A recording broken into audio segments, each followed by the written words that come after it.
Nobody tells you what a salary feels like from the inside. They tell you the number. They don't tell you what it does to the way you wake up in the morning, what it does to the way you walk into a room, what it slowly, quietly does to the person you used to be.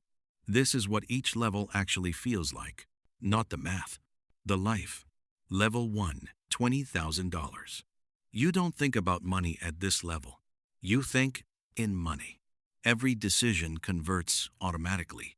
The jacket in the window, the dinner your coworker mentioned, the dentist appointment you've been moving to next month for 4 months.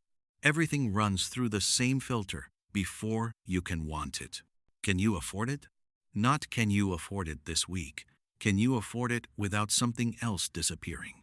Because at $20,000, everything is connected. The gas and the groceries, the phone bill and the shoes. Pull one thread and something else unravels. You learn to budget not with a spreadsheet but with a kind of sixth sense, a constant low-level calculation running in the background of every moment. You're at the checkout. $23.40. You tap the card.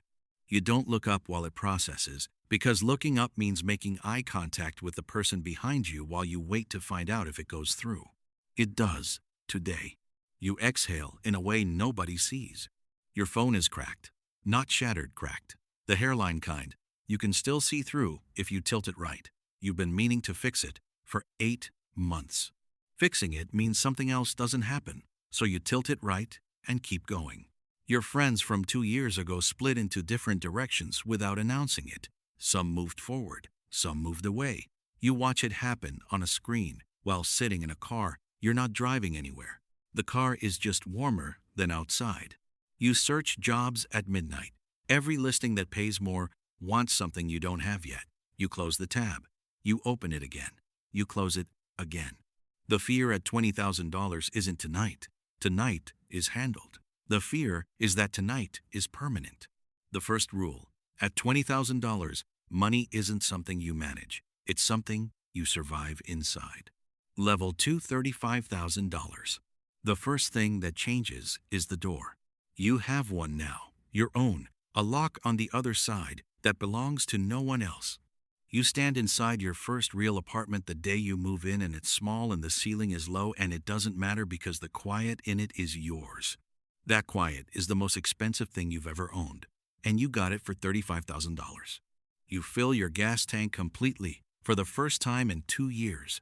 You watch the numbers climb past $30, and you let them. Small, enormous. The panic is gone. What replaces it is duller, but realer, a background awareness. The understanding that one broken thing, one medical bill, one missed week could pull you back toward the level you just left. You're not afraid every second. You're aware every day. You start looking forward, not planning looking, the way you look through a window at something you're not sure you're allowed to want yet. The second rule: at $35,000, you stop running from what's behind you. You start walking toward what's ahead, and direction is everything. Level 3, $50,000. You did everything right. You're supposed to feel it by now. You have a full fridge, a car under 100,000 miles, a credit card you actually pay. You go to dinner without doing the math first. That used to feel like a fantasy. Now, it feels like a Tuesday. And Tuesday is the problem. You run the numbers one night, not for fun, just to see. Same job, standard raises, 30 years forward. The number at the end is fine, survivable, stable. And you sit there looking at a stable, survivable number and feel the specific disappointment of a future that won't hurt you, but won't move you either. Your coworker makes $80,000. Same building, same hours, different answer to the question the building asked about both of you. You found out by accident. You can't unfind it.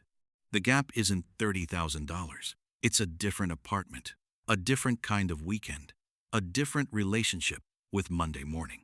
At $50,000, you can see both directions clearly. You remember $20,000 and you're grateful. You see $100,000 and you're hungry. Sitting inside that view, grateful and hungry at once, is the most restless place on the entire ladder. The third rule: at $50,000, you can see everything, where you've been, where you're not. The view is a gift and a problem at the same time. Level 4, $75,000. The first morning you wake up, and money isn't the first thought, that's the shift. It's still there, but it's not leading anymore. You moved somewhere you chose instead of somewhere you landed. The distinction sounds small. It isn't. Choosing where you live changes how you move through every room in it. You booked a flight without checking 3 times whether you could. You bought the thing without doing the conversion in your head first. You're not rich, but the math works quietly now, without the constant negotiation that defined every level before this. People call you successful. The word lands strange. You don't correct them, but you know what $150,000 looks like from here. And you know $75,000 is still the waiting room. The distance between you and old friends is growing. Nobody said anything. Nobody did anything wrong. The altitude creates it on its own. Your weekends look different now. Your stress has different names.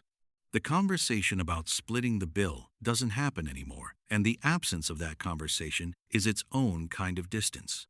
The fourth rule: at $75,000, money gets quiet. And in that quiet, something you forgot you had starts speaking again.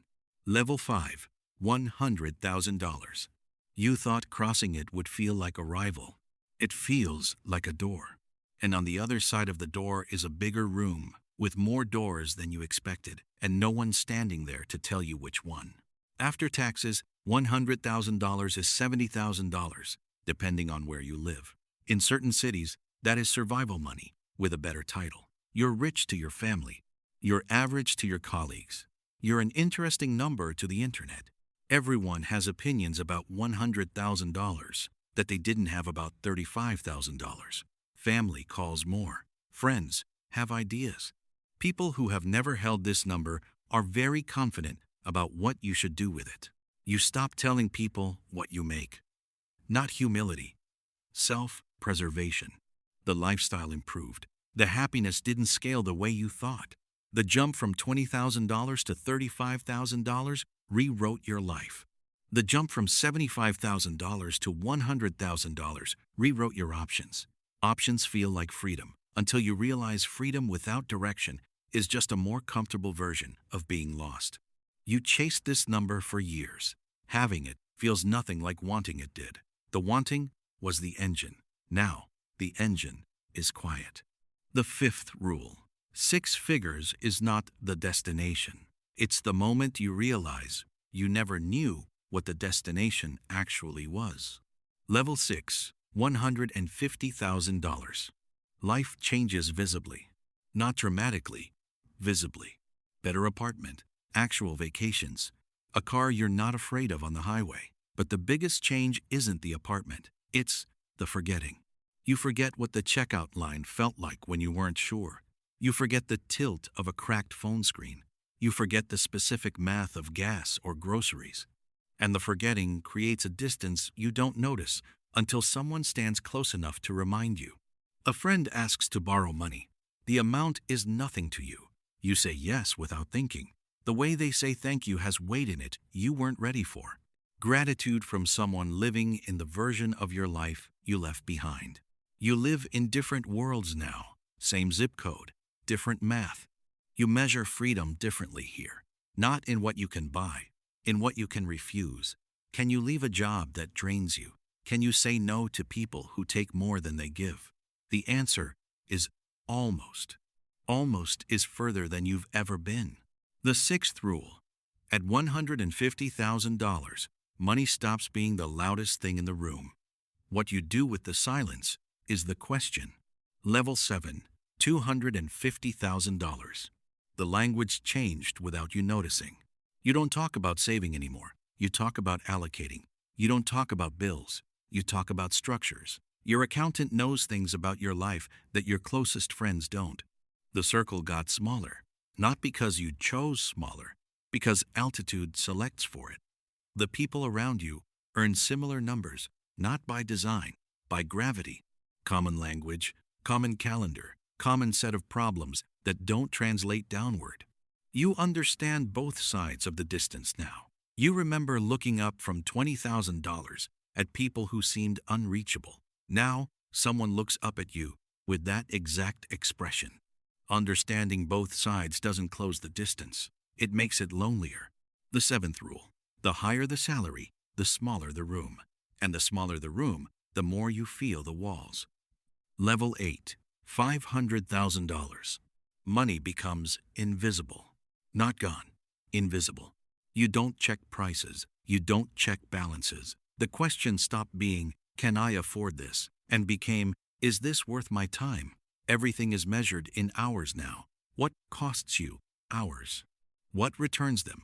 What earns while you aren't paying attention? The person you were at $20,000 would not recognize you.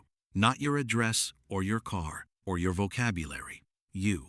The way you walk into a room. The things you no longer apologize for wanting. You couldn't explain this life to that person without sounding like someone you once resented. The eighth rule: $500,000 doesn't buy happiness. It buys distance. From struggle. From people. From the version of yourself that understood what tired actually meant. Level 9, $1 million. You don't say the number out loud. Nobody at this level does.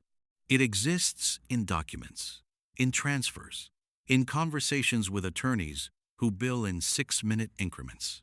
You walk into rooms where things get decided, not because of your title, because your judgment and your capital are useful to the people already seated. That is a different kind of belonging, not social, structural. The parking lot is far away now. The cracked phone, the card you watched process while not looking up. You remember it the way you remember a place you lived a long time ago. You know every room. You couldn't draw it from memory anymore. The number stopped measuring what you have. It measures how far your decisions travel. The ninth rule: at $1 million, money stops being about your life. It becomes about how many lives your decisions touch, including the ones you'll never meet. Right now, someone is in a parking lot, eating something fast and cheap between shifts. Their phone screen is cracked. Their tank is half full. They're searching jobs they don't quite qualify for yet, and closing the tab and opening it again. They think this is about the number. It isn't. It's about what the number does to the distance between who you are right now and who you're becoming without realizing it. Every level changes something. Some of it is the account. Most of it is you. The account moves first. Then everything else follows.